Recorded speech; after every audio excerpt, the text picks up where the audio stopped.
नमस्कार, जनमत की पुकार में आपका स्वागत है। राम मंदिर चढ़ावा विवाद पर कांग्रेस का बड़ा हमला, बीजेपी आरएसएस पर गंभीर आरोप, एफआईआर की मांग। अयोध्या के राम मंदिर में कथित चढ़ावा चोरी के मुद्दे पर सियासत तेज हो गई है। उत्तर प्रदेश कांग्रेस विधायक दल की नेता आराधना मिश्रा ने दिल्ली में आयोजित प्रेस कॉन्फ्रेंस में भाजपा और आरएसएस पर गंभीर आरोप लगाए हैं। उन्होंने कहा कि सर्वोच्च न्यायालय के निर्देश पर बने ट्रस्ट की जिम्मेदारी से सरकार पीछे नहीं हट सकती और इसे पूरे मामले में निष्पक्ष जांच के साथ दोषियों पर एफआईआर दर्ज की जानी चाहिए। साथ ही उन्होंने ईडी, आयकर विभाग और सीबीआई की भूमिका पर भी सवाल उठाए। आइए बिना किसी देरी के सुनते हैं आराधना मिश्रा की पूरी प्रेस कॉन्फ्रेंस। नमस्कार। आज एआईसीसी के प्रांगण में मैं सभी अपने पत्रकार साथियों का धन्यवाद और आभार व्यक्त करती हूँ। आज एक बहुत ही महत्वपूर्ण विषय पर मुझे आप सब से संवाद करने का मौका मिला है। कल से टेलीप्रॉम्प्टर पर पढ़े गए एक बयान पर लगातार हम सब देख रहे हैं। सबसे बड़ी बात यह है कि ये टेलीप्रॉम्प्टर दिल्ली से चल के नागपुर कब पहुंच गया ये पता नहीं चला। पर जिस तरह से आरएसएस के कार्यवाहक दत्तात्रेय होसबोले जी ने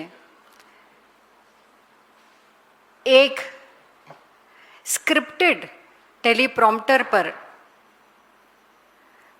लिखे हुए बयान को पढ़ा, वो और भी आश्चर्यजनक है। जिस तरह से अयोध्या में प्रभु राम के मंदिर में लूट हो रही है, लूट की गई, और जिसकी सुई ही नहीं अब तो स्पष्ट प्रमाण है कि आरएसएस और आरएसएस से जुड़े हुए लोगों की देखरेख में लगातार कई दिनों से, कई महीनों से ये लूट की जा रही थी। उस पर केवल टेलीप्रॉम्प्टर पर बयान पढ़कर क्या आरएसएस अपनी जिम्मेदारी से किनारा कर सकती है? जिस तरह से भारतीय जनता पार्टी और उसकी सबसे प्रमुख आरएसएस, जिसकी विचारधारा भाजपा लेकर के चलती है, उन्होंने सनातन धर्म और राम भक्तों के साथ जिस तरह से धोखा किया, इससे पूरा देश आहत है। मैं याद भी दिलाना चाहती हूँ और मैं फिर से दोहराऊंगी कि भारतीय जनता पार्टी की आस्था प्रभु राम में कम, उनके नाम पर राजनीति करने में ज्यादा रही। और इसीलिए मैं कहती हूँ, हम सब जो राम भक्त हैं, हम प्रभु राम के पुजारी हैं, और भारतीय जनता पार्टी और उससे जुड़े संगठन आरएसएस ये राम के व्यापारी हैं। और अब तो राम के व्यापारी ने उसी राम को लूट लिया जो उन्हें सत्ता में लेकर के आए। मैं सवाल पूछना चाहती हूं कि आखिर आज केवल एक बयान से, पढ़ देने से, अपना दुख व्यक्त कर देने से, अपने आप को इस घटना से अलग करने का प्रयास करने से क्या आरएसएस इस पाप, और मैं कहूंगी महापाप से अपने आप को अलग कर पाएगी? कौन है चंपत राय बंसल? कौन है अनिल मिश्रा? कौन है गोपाल राव? ये वो लोग हैं जो आरएसएस से जुड़े हुए लोग, और जिन्होंने लगातार इस ट्रस्ट का संचालन किया। क्या आरएसएस में इतना दम है? मैं चुनौती देती हूं कि अगर आज ये दुख व्यक्त कर रहे हैं, अपने आप को इस घटना से अलग कर रहे हैं, इस पर कार्यवाही की मांग कर रहे हैं, तो क्या वो स्पष्ट करेंगे कि ये तीनों प्रमुख चेहरे हैं, क्या ये आरएसएस के नहीं हैं? और अगर हैं तो आरएसएस ने अभी तक क्या कार्रवाई करी इन पर? आज तक जो एसआईटी भी बनी उत्तर प्रदेश की सरकार ने, उस एसआईटी में जो एफआईआर भी हुई वो भी किन पर हुई? एक ड्राइवर पे हुई, किसी रसोइये पे हुई, छोटे छोटे कर्मचारियों पे हुई। जो लोग इसका संचालन ट्रस्ट का कर रहे थे उन पर क्यों नहीं एफआईआर की गई? पूछताछ तो की आपने, पर एफआईआर क्यों नहीं करे? जवाबदेही किसकी है? जो मालिक बनकर के वहां बैठे थे, जवाबदेही तो उनकी है। और आज जो सबसे बड़ी चीज सामने आई और जो मैं कहती हूं सबसे भयानक बात सामने आई कि इस ट्रस्ट में आपको थोड़ा सा अतीत में ले जाऊंगी, क्योंकि मैं उसी अवध प्रांत से आती हूं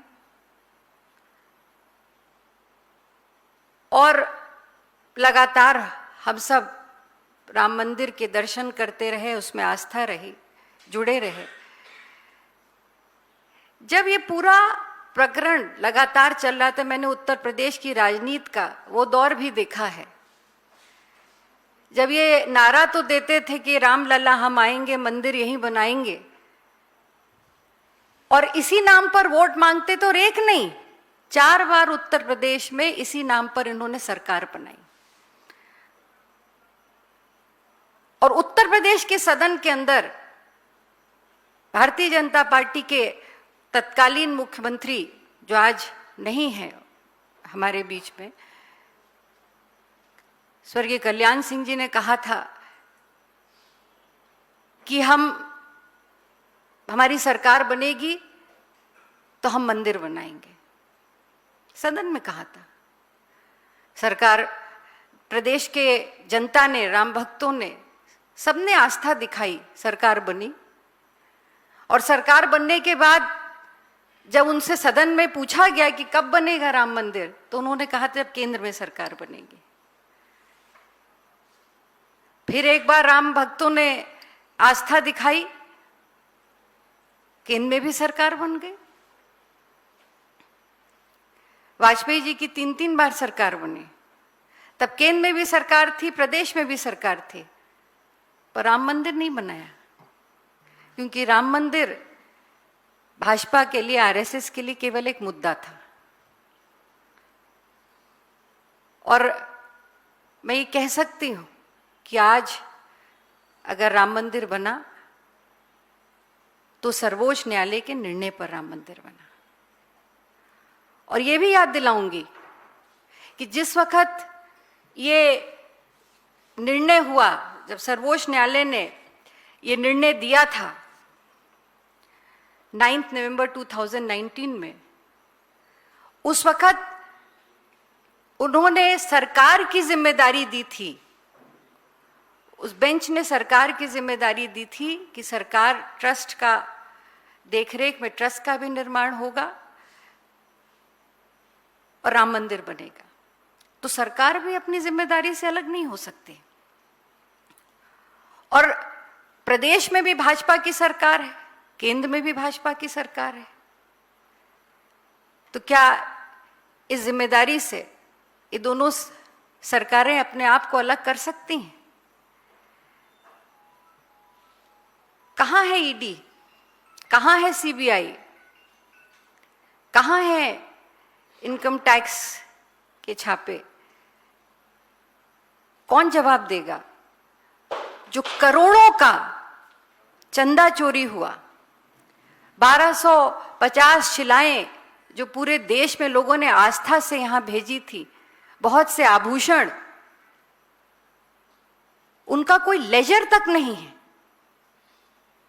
कोई बही खाता नहीं। और इसके पीछे भी मैं आपको वजह बता दूं, ये परिपाटी भी आरएसएस की परिपाटी है, क्योंकि आरएसएस वो संस्था है जिसका ना रजिस्ट्रेशन है, ना उसकी कोई ऑडिट होती है, ना वो आरटीआई के एम्बिट में है। इसलिए जो नागपुर की परिपाटी थी, वही परिपाटी अयोध्या में भी शुरू हुई मंदिर में। ट्रस्ट ने कोई बही खाता नहीं रखा, आरटीआई के एम्बिट से बाहर रही, कोई नियंत्रण नहीं था। और जिन लोगों को, कर्मचारियों को, मैं ये बहुत स्पष्ट करती हूं, शायद आपकी जानकारी में भी हो, जो आज जिन लोगों के ऊपर एफआईआर हुई है और जिनको अरेस्ट किया गया है, जो छोटे कर्मचारी थे, और वो कर्मचारी भी नहीं थे, वो दैनिक वेतन पे थे, आउटसोर्स किए हुए कर्मचारी थे। ये वो कर्मचारी थे जिनको गिनने के लिए ट्रस्ट ने रखा था। ये वो लोग थे जिनकी लिस्ट खुद ट्रस्ट ने एसबीआई को दी थी, एसबीआई बैंक को, और एसबीआई बैंक ने उस आउटसोर्स एजेंसी से, जहां से वो सिक्योरिटी के लोगों को आउटसोर्स कर रहे थे, ये जो नामों की लिस्ट थी वो बैंक ने उनको दी थी, और ट्रस्ट के कहने पे आइडेंटिफाई किए हुए लोगों को वहां रखा गया था। उनकी कोई जांच नहीं हुई, उनके बैकग्राउंड के बारे में नहीं पता किया गया, और ट्रस्ट ने अपनी मर्जी के लोगों को एसबीआई और एजेंसी के माध्यम से वहां पे कार्यरत कराया। विडंबना देखिए, इतना बड़ा ट्रस्ट जहां पे आस्था भरे करोड़ों का चढ़ावा आता है, वहां पर आरएसएस द्वारा लिस्ट पर लोगों को रखा जा रहा था, और आज वही छोटे कर्मचारी जो आउटसोर्सिंग पर थे, उनके ऊपर एफआईआर की जा रही है। किसी के यहां से 5 लाख, तो किसी के यहां से 2 लाख, किसी के यहां से कुछ लाख, लाखों में जो प्राप्त हो रहा है पैसा वो मिल रहा है, पर जो करोड़ों में लूट हुई और वो कहां गया पैसा, वो आज तक कोई नहीं जान पाया। एसआईटी बनी जरूर, पर एसआईटी का समय बढ़ गया आगे। क्यों नहीं केंद्र सरकार, आज प्रधानमंत्री जी क्यों चुप हैं इस पे? केवल जब मंदिर की स्थापना हुई, तब जब आप प्रभु राम के सामने खड़े थे, तो क्या संकल्प लिया था आपने? यही संकल्प था आपका, जिसकी सुरक्षा की, जिसकी रक्षा की प्रांगण की जिम्मेदारी थी आपकी, वहां पर राम भक्तों के आस्था की लूट हो रही है, और आज प्रधानमंत्री जी मौन है, आरएसएस मौन है। कोई भी इस जिम्मेदारी से अपने आप को ना अलग कर सकता है, ना बचा सकता है। मैं एक बात और इसमें कहना चाहती हूं, इससे जोड़ना चाहती हूं कि जिस तरह से एसआईटी में भी लोगों को, आरएसएस के लोगों को, क्योंकि ये चाहे वो चंपत राय हो, चाहे वो अनिल मिश्रा हो, चाहे वो गोपाल राव हो, ये सब वो लोग हैं जो आरएसएस के लोग हैं, और यही लोग लगातार मंदिर का संचालन कर रहे थे। और ये कोई छिपी बात नहीं थी, ये हर व्यक्ति जानता है। और आज केवल विपक्ष नहीं, पर आज भारतीय जनता पार्टी से जुड़े लोग खुद इस बात को मान रहे हैं और इस बात पे दुख व्यक्त कर रहे हैं। जिस तरह से लगातार कई महीनों से, और मैं तो कहूंगी कि जब से इसकी आधारशिला रखी गई, चाहे वो जमीन खरीदने का मामला रहा हो ट्रस्ट के लिए, कैसे सबको मालूम है, उसके साक्ष्य प्रस्तुत किए हम लोगों ने, ये कैसे जमीनों के दाम बढ़ा करके ट्रस्ट को, लोगों ने अपना फायदा लेने के लिए बढ़े दामों पे ट्रस्ट को जमीन खरीदवाई। और आज आरएसएस अपने आप पर केवल दुख व्यक्त कर कर, घड़ियाली आंसू बहाकर अपने आप को इससे अलग करना चाहता है। तो मैं इतना जरूर कहूंगी कि ये भारत देश है, यहाँ पे धर्म, संस्कृति और आस्था सबसे महत्वपूर्ण रही है। यही हमारी विरासत भी है, यही हमारी ताकत भी है। ये आज जो हुआ है, इस पर राम भक्तों की आस्था के साथ जो खिलवाड़ हुआ है, इस पर ना राम भक्त आरएसएस और भाजपा को माफ करेंगे, ना अयोध्या माफ करेगी, ना देश माफ करेगा। मैं पुनः इस बात को दोहराते हुए अपनी बात को विराम देती हूं कि आरएसएस का केवल बयान टेलीप्रॉम्प्टर पर पढ़े जाने से ये देश, आरएसएस का ये जिस तरह से उन्होंने भगवान राम के नाम को बेचा है और जिस तरह से उन्होंने राम भक्तों को की आस्था को लूटा है, इसको कभी माफ नहीं किया जाएगा। धन्यवाद। किसी को कुछ पूछना हो?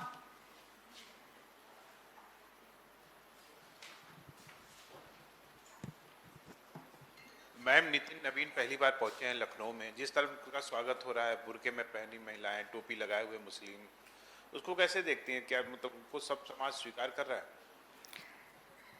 आज वक्त ये है कि जिस राम के नाम पर वो इस सत्ता में आए, और आज से नहीं, सदियों से, कई दशकों से उन्होंने इसी नाम पर राजनीति की है।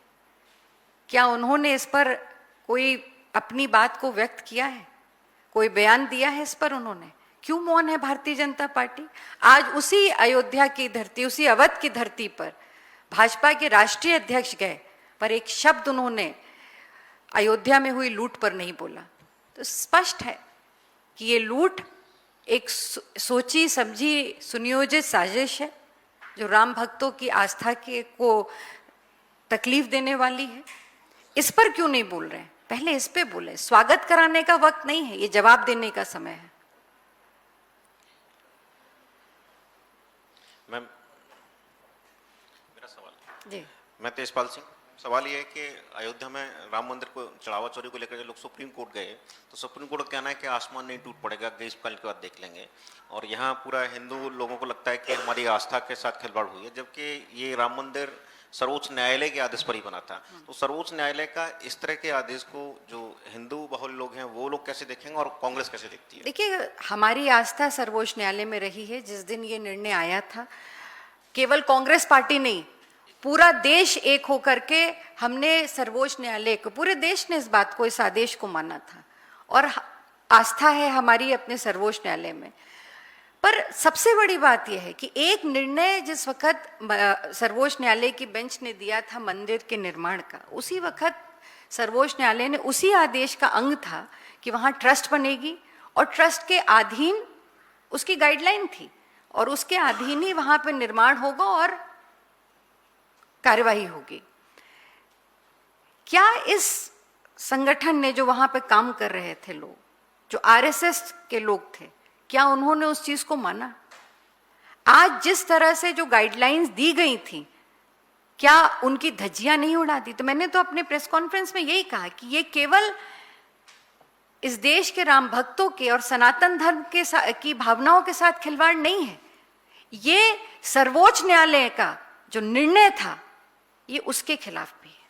तो मुझे पूरा विश्वास है, मेरी आस्था है सर्वोच्च न्यायालय में। जो उन्होंने कहा कि ये निर्णय होगा, तो अब समय आने दीजिए, जांच भी तो हो रही है, पर जवाबदेही किसकी बनती है? आज जवाबदेही के लिए कोई तैयार नहीं। बीजेपी चुप है। आज हफ्तों बाद आरएसएस का एक लिखित बयान सामने आता है। जिम्मेदार कौन है? जिम्मेदारी कौन लेगा? जवाबदेही तो बनेगी सरकार की, आरएसएस की बनती है, उनको जवाब देना पड़ेगा। और केवल विपक्ष को नहीं जवाब देना, कांग्रेस पार्टी को नहीं जवाब देना, इस देश को जवाब देना है, राम भक्तों को जवाब देना है, सनातन धर्म के अनुयायियों को जवाब देना है। दूसरा मैम, आपने कहा कि छोटे छोटे जो दैनिक वेतन के कर्मचारी हैं उनको फंसाया जा रहा है, और आरएसएस के 3 लोग जिनकी जिक्र आप कर रही हैं और उनका नाम है, आरएसएस इस पर मौन है, बिल्कुल नहीं बोल रहा है। तो जो हिंदू धर्म, जो आस्था के लोग हैं, जब वो सवाल कर रहे हैं तो उनसे पूछा जा रहा है कि आपने चंदा दिया था क्या, जबकि मुस्लिम से भी चंदा आया है। देखिए, ये सबको मालूम है, हम सब लोगों को मालूम है कि पूरे देश में ये चंदे के लिए पूरे देश में लोगों ने हर जगह से आके दिया, और बहुत लोगों ने हर अलग धर्म के लोगों ने भी, हर धर्म के लोगों ने अपनी आस्था के हिसाब से चंदा दिया। मेरा प्रश्न ये है कि इतना बड़ा करोड़ों का घोटाला हुआ, चोरी हुई, और जो लोग इसमें पकड़े गए वो लोग थे जिनके यहाँ से 5 लाख बरामद हुआ या 10 लाख बरामद हुआ। जहां करोड़ों की चोरी हुई तो उसके अनुपात से तो कम से कम उनकी हैसियत के हिसाब से तो बरामदगी होनी चाहिए थी ना। तो ये पैसा गया कहाँ? मैं मान सकती हूँ कि हो सकता है ये सब लोग उसमें शामिल रहे होंगे, पर ये आंशिक रूप से शामिल थे। जो बड़ा पैसा था वो शिलाएं कहाँ गई? जो सोने की थी, चांदी की थी, जिसपे जो आभूषण थे वो कहाँ गए? अभी तक किसी को मालूम ही नहीं है कि वो कहाँ है। केवल जो चंदे का पैसा नहीं, जो जेवर, गहने, शिलाएं, आभूषण लोगों ने अपनी श्रद्धा के अनुसार वहां पे समर्पित किए थे प्रभु राम को, वो तक लोगों को नहीं मालूम है। तो केवल ये जो छोटे कर्मचारी थे, अच्छा ये छोटे कर्मचारी कौन थे? मैंने तो बताया आपको कि ये एक एजेंसी है जो बनारस की थी, जिसको सिक्योरिटी का काम मिला था। इस एजेंसी को, ये आउटसोर्सिंग एजेंसी को सिक्योरिटी का काम दिया गया, गिनने का काम दिया गया, जो कि स्टेट बैंक के अधीन थी। स्टेट बैंक को ये लिस्ट किसने दी कि इन लोगों को रखना है? ये लिस्ट तो आरएसएस के यही लोग जो ट्रस्ट देख रहे थे, इन्हीं लोगों ने तो लिस्ट दी ना। पहले तो ये काम गिनने का केवल स्टेट बैंक के कर्मचारी करते थे। ये बात उठी कि अब श्रद्धालु ज्यादा आने लगे, चढ़ावा ज्यादा आने लगे, इसलिए हमें मैन पावर ज्यादा चाहिए। मैन पावर ज्यादा चाहिए थी, इसलिए और लोगों को आउटसोर्स से रखना था। ये कौन सी एजेंसी है जिसको हायर किया गया? इसके पास क्या इसका एक्सपीरियंस था? जो लोग रखे गए उनका बैकग्राउंड क्या था? किसने चेक किया उनका बैकग्राउंड? ये सवाल है, इसका जवाब देना पड़ेगा आरएसएस को। इस पे जवाब दे, बीजेपी के राष्ट्रीय अध्यक्ष इस पे जवाब दे। जब वो अवध की धरती पर है तो इस पे जवाब दें वो। मैम, जो आप सवाल उठा रही हैं कि 8 लोगों के खिलाफ एफआईआर हुई, उन पर कार्रवाई हो रही है, लेकिन चंपत राय, अनिल मिश्रा, जो बड़े लोग हैं उनको लेकर अभी भी इस तरह के बयान हैं। जो बड़े ओहदों पर बैठे लोग हैं कि चंपत राय ईमानदार हैं, उनकी निगरानी में भले चोरी हो गई हो।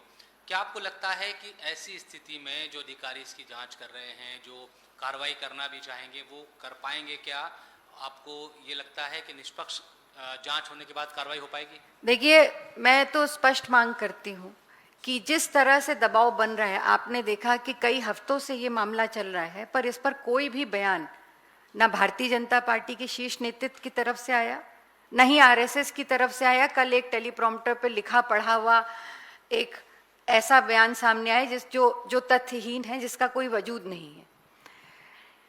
सवाल सीधा सा है कि आखिर वो लोग जो 7-8 लोग जिनके खिलाफ एफआईआर हुई है, वो भी एसआईटी बनी। एसआईटी में उन लोगों का नाम नहीं है जिनकी ये जिम्मेदारी थी संचालन की। जो 3 लोग हैं, यही तो जिम्मेदार लोग थे वहां पे। ये तो कर्मचारी थे जो आउटसोर्स कर्मचारी थे। मैं फिर से दोहराऊंगी कि हो सकता है ये शामिल रहे हो, मैं नहीं जानती इनकी भूमिका क्या थी, पर जो लोग जिनको इस काम को सुचारू से कराने की जिम्मेदारी थी, उनका नाम क्यों नहीं है? इसलिए मैं मांग करती हूं कि सुप्रीम कोर्ट के जज से की निगरानी में इसकी जांच हो, तभी इसमें सारे तथ्य सामने आएंगे। वरना जिस तरह का दबाव हम लोग लगातार देख रहे हैं, हफ्तों बीत गए, अभी तक कोई स्पष्ट हमें कोई रुख नहीं दिखाई दिया। एसआईटी का समय बढ़ा दिया गया, जो कि 1 हफ्ते में निर्धारित थी, जिसको खुद ये माना था कि 1 हफ्ते में इसका जवाब आ जाएगा। उसका समय क्यों बढ़ाया गया? और अगर बढ़ाया गया तो किस दिशा में जा रहा है? सार्वजनिक होना चाहिए। ये केवल सरकार के कोई किसी विभाग के भ्रष्टाचार का इशू नहीं है।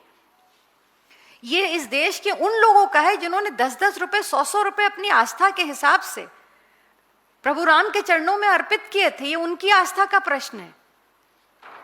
उनकी आस्था से खिलवाड़ हुआ है, तो इसका जवाब भी तो उनके सामने जाना चाहिए।